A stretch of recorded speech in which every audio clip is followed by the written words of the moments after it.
지난 수요일 날 13절까지였죠. 세상의 소금.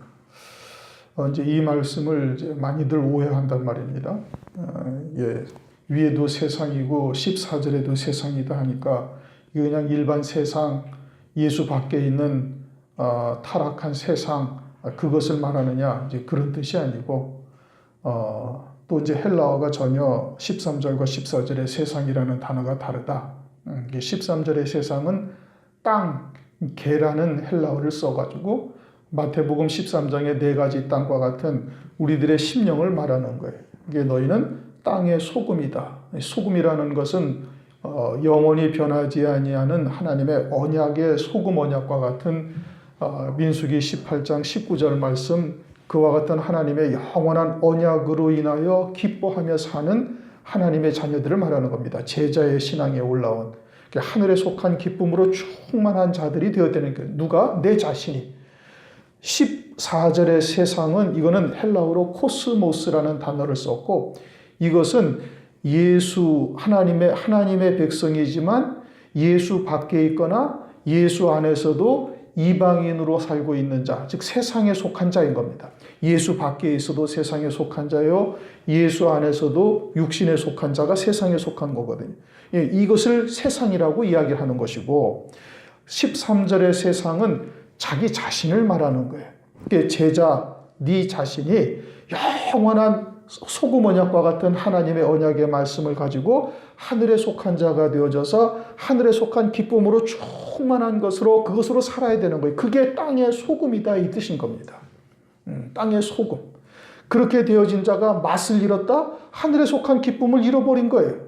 그리고 다시 세상으로 돌아간다? 그러면 그보다, 하늘에 속한 기쁨보다 더 큰 기쁨을 주어서 그를 돌이킬 수 있는 방법이 없다 이겁니다. 맛을 잃으면 다시 짜게 할 수가 없어요. 그래서 어떻게 한다? 버리워서 사람들에게 밟히게 한다는 거예요. 하나님의 징계, 하나님의 채찍, 징벌이란 말이에요. 그러면 그것으로 인해서 고난당하다가 망하라는 것이냐? 그것이 아니라 그러한 징벌을 통해서 다시금 돌아오게 하시는 하나님의 사랑의 역사라는 것을 말하고 있는 겁니다.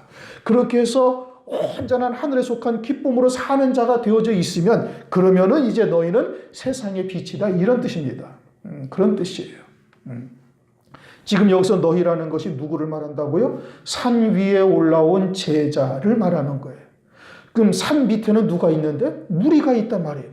무리는 어떠한 신앙이에요? 무리는 떡이나 먹고 배부르려고 병이나 낫고 귀신이나 내쫓고 이와 같은 땅에 속한 것, 육에 속한 것들만을 위해서 주님을 찾고 있는 자들인 거예요. 그러니까 지금 너희라는 단어는, 이 너희라는 단어는 13절의 과정을 거쳐온 제자를 말하는 거예요. 그들만이 세상의 빛이라는 뜻인 겁니다. 그러면 산 밑에 있는 무리는 그들도 세상의 빛이다? 그것을 말하는 것이 아니에요. 전혀 다른 얘기란 말이에요. 그러니까 일반적으로 교회가 세상의 소금이요 세상의 빛이다. 그러니까 세상에서 어려운 사람들, 불쌍한 사람들을 도와주고, 그들을 구제하고, 그들을 긍휼히 여기고, 자선 사업을 하고, 이와 같은 것을 해야 된다. 이런 뜻이 전혀 아닌 겁니다.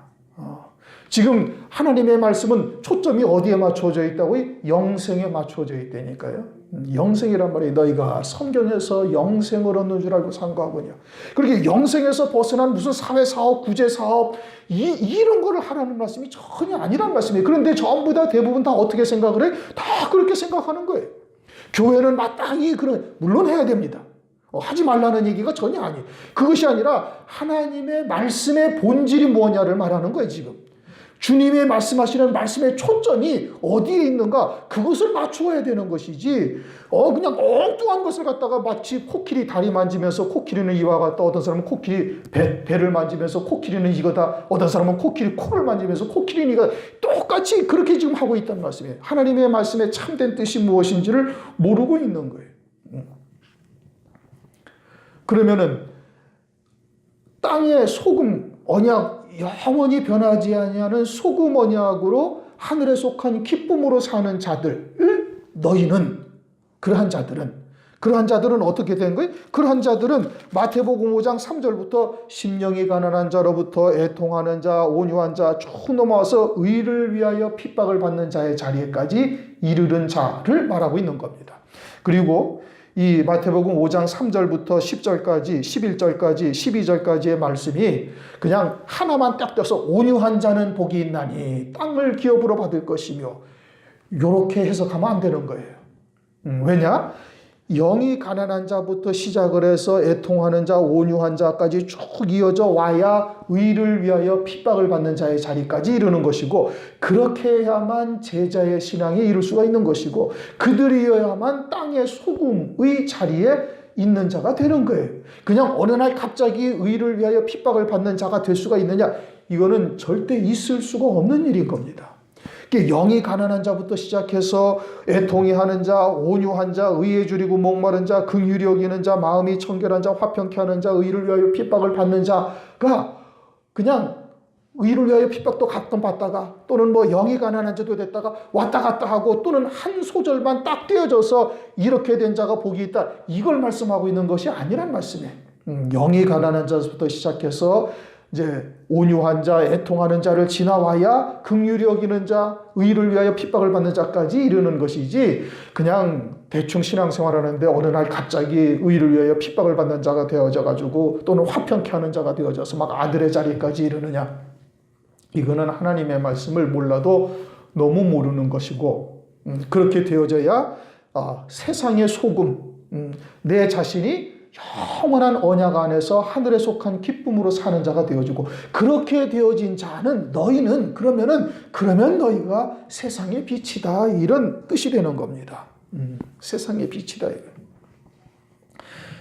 그리고 세상에서 빛이 되라, 빛의 역할을 하라, 이런 것이 아니라 그냥 빛 그 자체다 이겁니다. 그런데 실제 참 빛은 누가 빛이에요? 예수님이 빛이란 말이에요.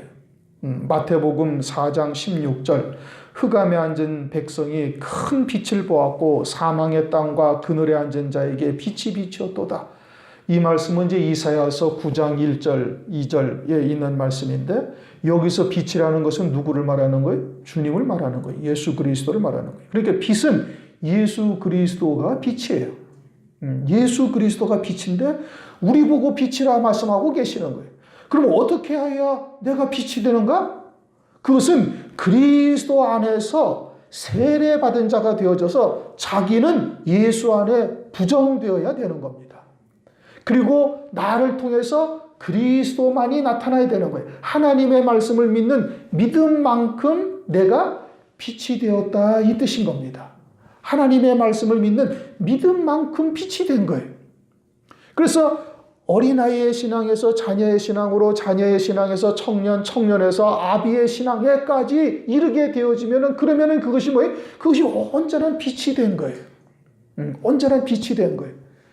그게 제자의 신앙이 그와 같은 영적인 과정을 거쳐와서 이렇게 빛이 되어진, 너희는 그래서 세상의 빛이다. 그 세상이라는 세상도 일반 예수 밖에 마귀가 주장하는 저것을, 그 가룟 유다와 같은 이와 같은 세상을 말하는 것이 아니라 하나님의 자녀들이지만 아직 온전한 빛을 받지 못한 이와 같은 자들에게 말하는 거예요. 가룟 유다를 위해서 주님이 십자가 위에서 희생하신 거 아닙니다.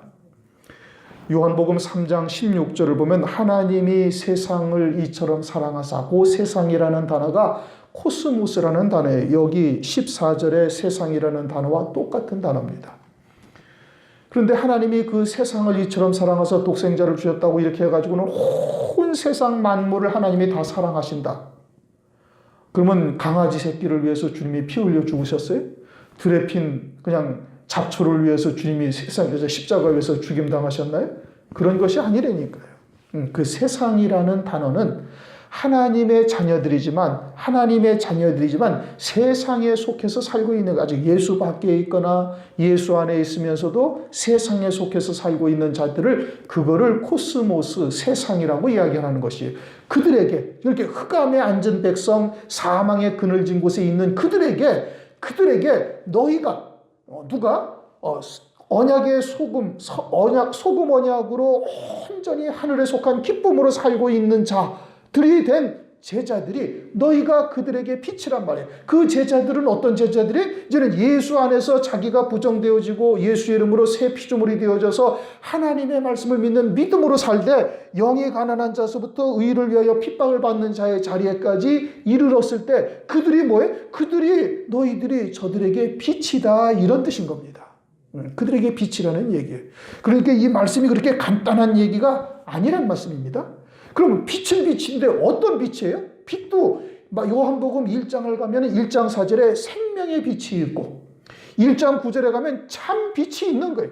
생명의 빛이라는 것은 뭐예요? 그것은 우리가 하나님의 자녀들이 창세 전부터 그리스도 안에서 구속하실 뜻 가운데 예정을 입었다가 아담과 함께 죽은 자가 되어졌는데 멜기세덱으로 말미암아 사한 자가 되게 하신 그와 같은 은혜를 입은 자가 빛이 무엇인지를 깨닫고 빛이 된 거예요. 그게 빛이 임한 거예요. 그런 하나님의 말씀을 통해서 깨닫고 그 생명으로 사는 자가 되어지면 그게 빛이 임한 거예요. 다른 말로 말하면은 세례받고 거듭난 자가 되어져서 그리스도 안에 영원한 생명이 나의 참 자아인 것을 깨닫는 자부터 시작이 되는 겁니다. 거기서부터 빛이 시작이 되는 거예요. 거기서부터 빛이 시작이 되어져 가지고 어디까지 이르느냐? 이제는 참 빛에까지 이르는데 고린도후서 4장 6절 이하에 보면은 고린도후서를 보십시오. 요거는 조금 봐야 될 문제가 있어요.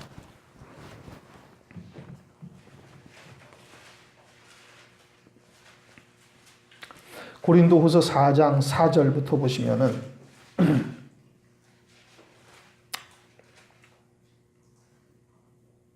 3절부터 읽으시죠. 만일 우리 복음이 가리웠으면, 우리가 증거하는 이런 복음이 가리웠으면 망하는 자들에게 가리운 것이라. 그 중에 이 세상 신이 마귀가 믿지 아니하는 자들의 마음을 혼미케 하여, 뭐를 믿지 아니하냐? 진리를 믿지 아니하는 자들의 마음을 혼미케 하여 그리스도의 영광의 복음의 광채가 비치지 못하게 함이니, 그리스도는 하나님의 형상이니라. 우리가 우리를 전파하는 것이 아니라 오직 그리스도 예수의 주 되신 것과 또 예수를 위하여 우리가 너희의 종된 것을 전파함이라. 어두운 데서 빛이 비치리라 하시던 그 하나님께서 예수 그리스도의 얼굴에 있는 하나님의 영광을 아는 빛을 우리 마음에 비추셨느니라. 이것은 생명의 빛과는 차원이 다른 거죠. 그렇죠? 영광의 빛이란 말이에요. 그럼 주님께서 우리에게 비춰주신 그 영광의 빛은 언제 나타났어요? 마태복음 17장 따로 높은 산 영광에서 나타나신 거예요. 그리고는 주님이 부활하신 후에 어디에 앉으셨어요? 하나님 보좌 우편 영광에 딱 앉으신 거예요. 그 빛을 우리에게 비추셨단 말이에요. 다시 말하면 그 보좌 우편 영광에 이르는 길이요 진리요 생명이 무엇인지 그 빛을 우리에게 다 비춰준 거예요. 하나님의 영광을 아는 빛, 하나님의 모든 영광을 아는 빛. 그래서 그리스도와 함께한 후사, 로마서 8장 17절, 그리스도와 함께한 후사라는 것은 그리스도의 모든 영광을 함께 누리는 자가 되는 거예요. 그럼 그리스도의 모든 영광을 함께 누리는 자가 되면 곧 어떤 영광을 누리는 거예요? 하나님의 영광을 누리는 거예요.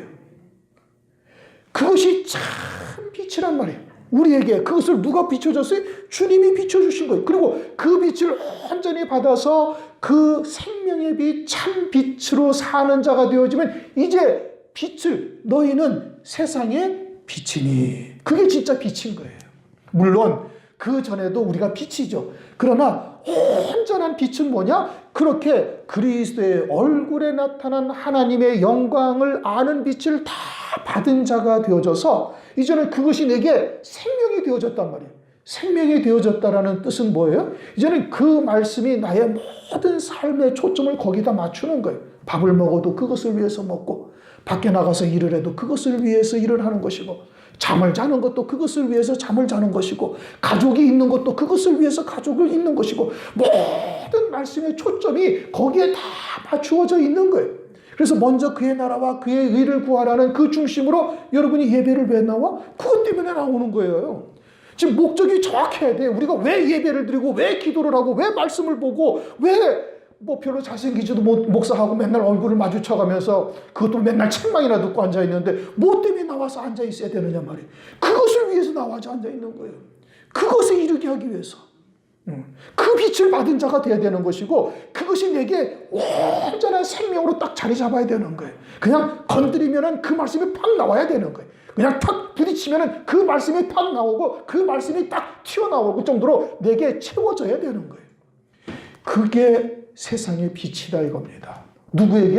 흑암에 앉은 백성들에게, 사망의 그늘진 땅에 앉은 하나님의 자녀들에게, 아직도 생명의 길이 무엇인지 사망이 무엇인지 모르고 있는 그들에게, 아직도 어둠 속에서 마귀의 종로를 타며 율법 아래 종로를 타며 세상의 것에 묶여 살며 그리고 소경이 되어져서 하늘도 보이지 아니하는 그들에게 너희가 세상의 빛이다 이런 뜻인 겁니다.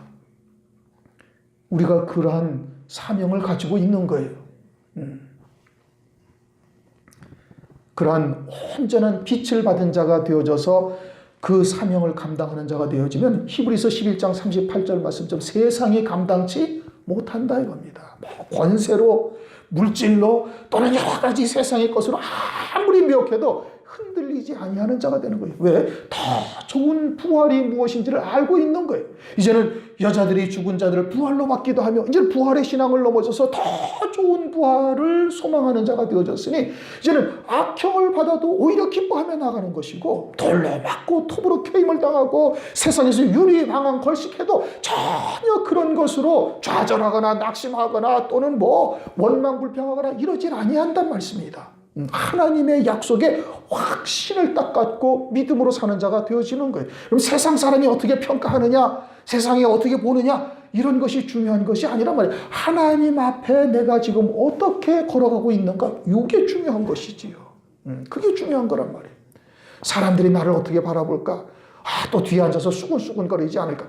아니요. 그건 정말 참 아주 인간적으로 생각하고 있는 거예요. 육신에 속해서 아직 뭔지를 잘 모르고 있다 이겁니다.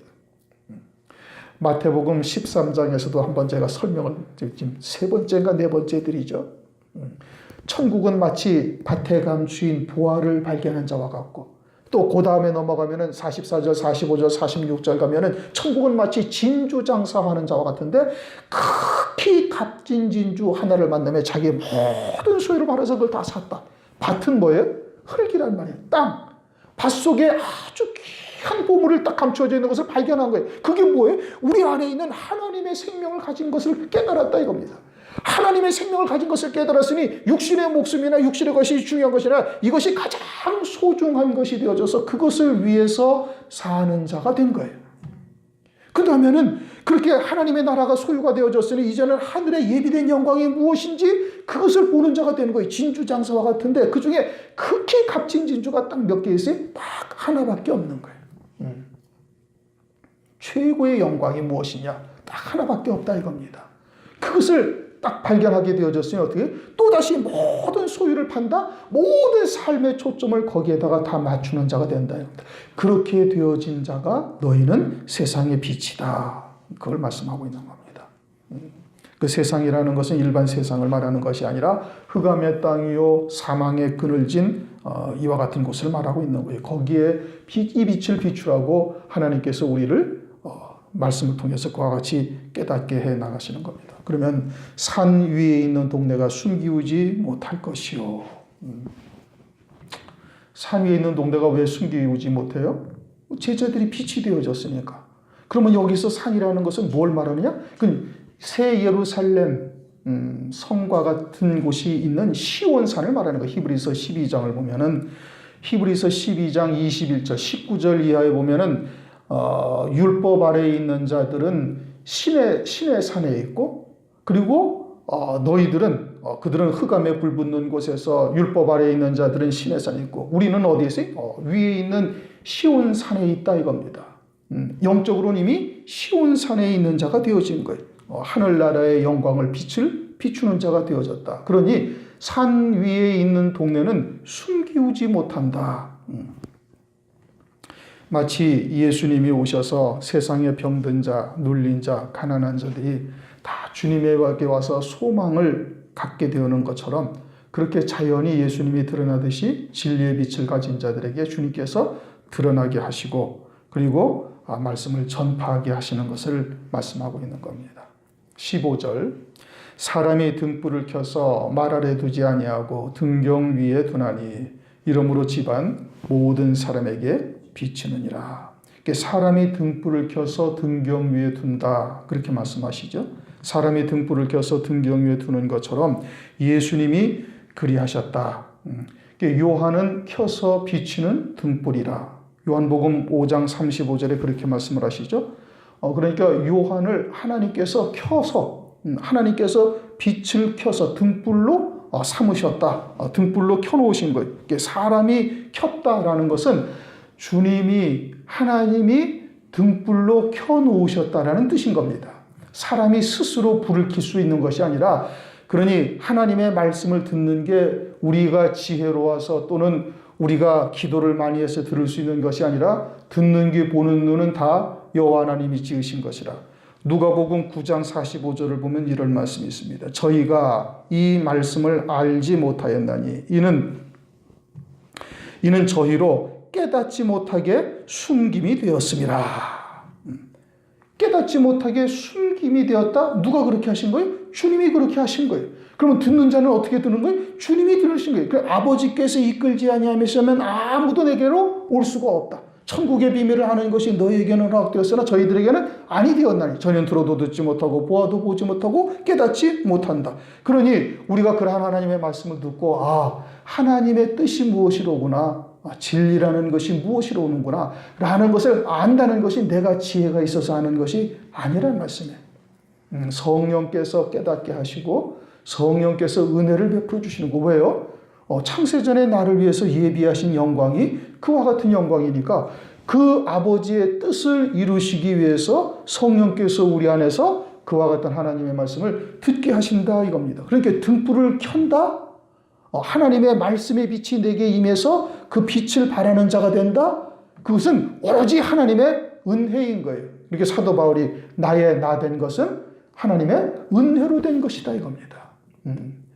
하나님을 믿는 자들을, 예수를 믿는 자들을 갖다가 다 핍박하고 그리고 잡아다가 감옥에다 가두고 고문하고, 그런 사도 바울이 그냥 목숨을 내걸고 예수는 그리스도라고 증거하는 자가 된 것이 하나님의 은혜로 된 것이다. 거기에다가 사도까지 되었잖아요. 그러니 등불을 켜는 것도 주님의 은혜고, 사람이 등불을 켜서, 그러니 사람이 등불을 켠다라는 말은 주님이 등불을 켜신다 이 뜻인 겁니다. 불이 스스로 불을 갖다가 켤 수 없죠.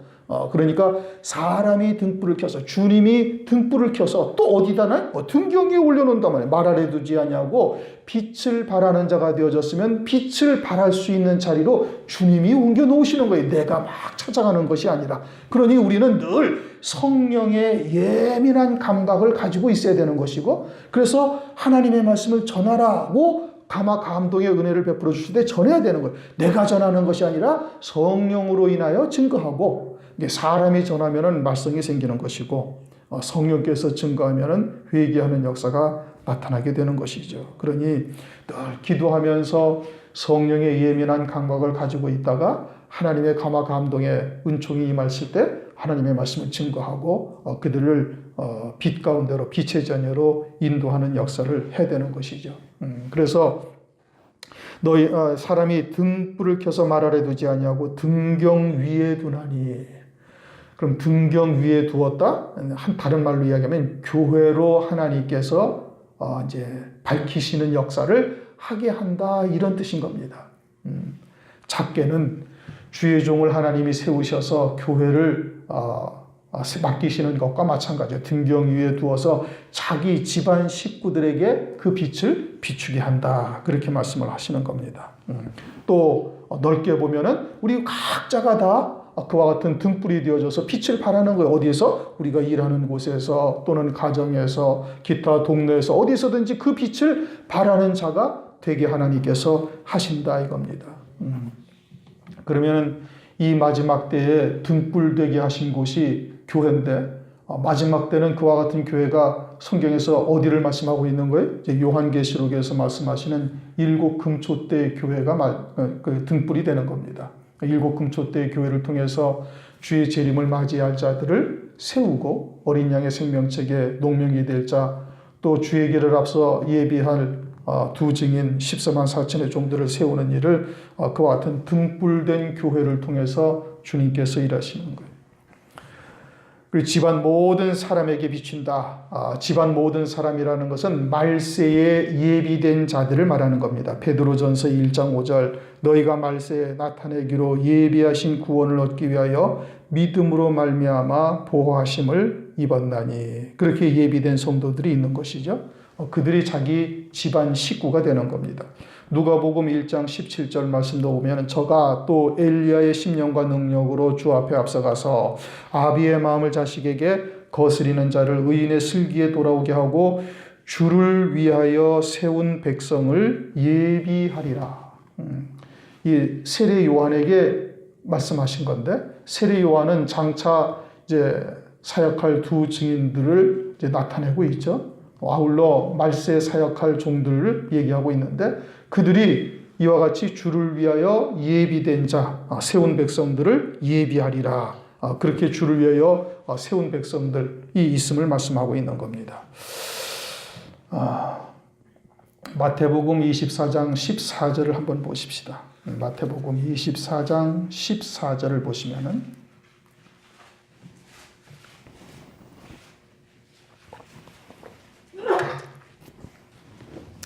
이 천국 복음이 모든 민족에게 증거되기 위하여 온 세상에 전파되리니 그제야 끝이 오리라. 여기서 이제 모든 민족이라고 말씀하고 있죠.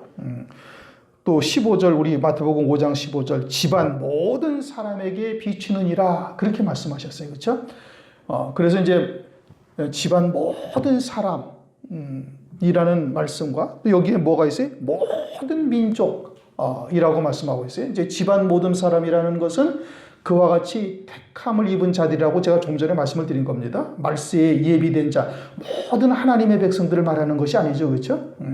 그런데 마태복음 24장 14절을 보면 천국 복음이 모든 민족에게 전파되어야 끝이 온다. 그래가지고서는 이제 미전도 종족에게 이 복음을 증거하자 해가지고서는 번역을 하고 여러 가지의 사역들도 합니다. 그런데 만약에 그렇게 되어져야만 온 세상에 있는 모든 종족들에게 이 복음이 다 증거되어야 주님이 재림하신다란다면은 주님의 재림은 앞으로 500년이 걸릴지 1000년이 걸릴지 2000년이 걸릴지 아무도 몰라요. 그런데 마태복음 10장 23절을 보시면은 이제 또 반대되는 말씀이 있어요. 마태복음 10장 23절을 보시면은 이 동네에서 너희를 핍박하거든 저 동네로 피하라. 내가 진실로 너희에게 이르노니 이스라엘이 모든 동네를 다 다니지 못하여서 인자가 오리라. 그러면 마태복음 24장 14절 말씀과 서로 충돌되지요. 말씀이 맞질 않는단 말입니다. 그럼 하나님의 말씀이 잘못되었느냐? 그것은 아니란 말이에요. 그러면 하나님의 뜻은 뭐냐? 하나님의 뜻은 마태복음 10장 23절이나 마태복음 24장 14절의 모든 말씀을 다 충족시켜 줘야 되는 거예요. 그것이 온전한 하나님의 뜻이 되는 겁니다. 그럼 마태복음 10장 23절에 모든 동네를 다 다니지 못하여서 인자가 오리라? 그러면 모든 세상에 있는 민족들에게 다 전파되지 아니하여서도 주님이 온다는 거예요. 그런데 마태복음 24장 14절에는 모든 민족에게 전파되어야 끝이 온다라고 말씀하고 있으니 그러면 무엇을 말하느냐? 그것은 하나님이 말세 구원을 하기로 예비된 자들에게는 모든 자들에게 이 천국 복음이 전파되어야 끝은 오는데 그것은 이 온 지구상에 있는 모든 민족을 다 다니지 못하여서 그렇게 된다라는 뜻인 겁니다. 그렇게 증거되어질 자들이 자기의 집안 식구들인 거예요. 그게 자기의 집안 식구들인 겁니다. 요한복음 10장 26절 말씀을 보면 이런 말씀이 있습니다. 너희가 내 양이 아니므로 믿지 아니하는도다. 내 양은 내 음성을 들으며 나는 저희를 알며 저희는 나를 따르느니라. 지금 주님이 누구에게 하시는 말씀이냐면 유대인들에게 하시는 말씀인 겁니다. 아브라함의 자손들에게. 그런데 너희는 내 양이 아니라는 거예요. 다른 말로 이야기하면 오늘날 교회가 수없이 많이 있지만 모든 교회가 하나님의 양이 아니다 이 뜻인 겁니다. 그런데 그렇게 얘기하면 여러분 이단 소리 들을걸요 아마. 아니면 뭐 그러면 니네만 교회고 우리는 아니냐? 교회도 지하실에서 몇 명 되지도 않는 사람들 모여가지고 예배 드린다면서 예배 같지도 않은 예배 드리고 있는데 그러면은 뭐 니네는 교회고 우리는 뭐냐? 뭐 그냥 여러 가지로 아마 항의할 거예요. 근데 성경 말씀은 그렇습니다. 너희는 내 양이 아니다. 유대인들에게. 오늘날 교회가 이제 서두에도 얘기한 것처럼 제자들의 무리에게 지금 하시는 말씀이거든요. 제자에게. 무리들에게 하시는 말씀이 아니란 말씀이에요. 그러니까 그와 같이 주님의 제자의 신앙에 서야 할 이와 같은 신앙에 있는 자들에게는 모든 자들에게 이 천국 복음이 증거되어지면 그러면 그때 끝이 오는데 그때가 온 세상에 있는 모든 민족에게 하나님의 말씀이 전가되는 것은 아니다. 이렇게 다 다니지 못해서 주님이 오실 것이라고 말씀하고 있는 거예요. 청함을 입은 자는 많되 택하심을 입은 자는 적으니라. 미리 아신 자들 가운데 그리스도의 형상을 본받게 하기 위하여 미리 정하신 자들이 또 있어요. 그러니까 이 하나님의 말씀이 모든 교회가 해당되어지는 것이 아니다 이겁니다. 우리가 그것을 잘 깨닫고 있어야 될 것이고 그것을 믿고 있다면 먼저 택함을 입어서 하나님의 말씀을 이렇게 듣게 하신 것은 그것을 증거해서 다른 영혼들을 살리라고 주신 겁니다. 멸망길로 가고 사망의 그늘에 앉아있고 흑암의 땅에 앉아있는 자들에게 빛을 비추라고 주신 거예요. 주님이 오셔서 내가 세상의 빛이요 참 빛이다 말씀하신 것과 똑같이 오늘날 우리들로 하나님께서 먼저 세우셔서 진리가 무엇인지 하나님의 온전한 뜻이 무엇인지 시대의 표적을 보고 이 때에 따른 말씀이 무엇인지를 그들에게 증거해서 그들도 같이 생명의 길로 나올 수 있도록 하시기 위해서 주신 거예요. 그래서 너희는 세상의 소금이요 세상의 빛이라 켜놓인 등불이다 라고 말씀하고 있는 겁니다. 오늘날 우리가 우리에게 주신 사명을 잘 감당하고 아직도 어둠 속에서 무엇이 참인지를 깨닫지 못하고 그저 먹을 것, 입을 것, 마실 것이 온 신앙의 목적이 되어져서 살고 있는 우리 식구들, 주위 있는 사람들, 또 일을 하면서 여러 가지로 접하고 만나는 사람들, 그들에게 우리가 이러한 진리의 말씀을 전하라 하시는 것이지요.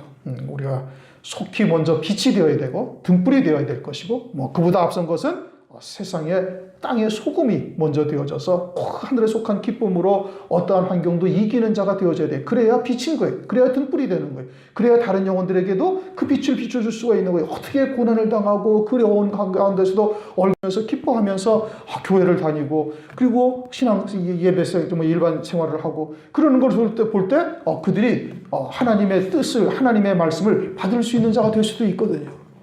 우리의 삶이 전도의 현장이 되시기를 주님의 이름으로 축원합니다.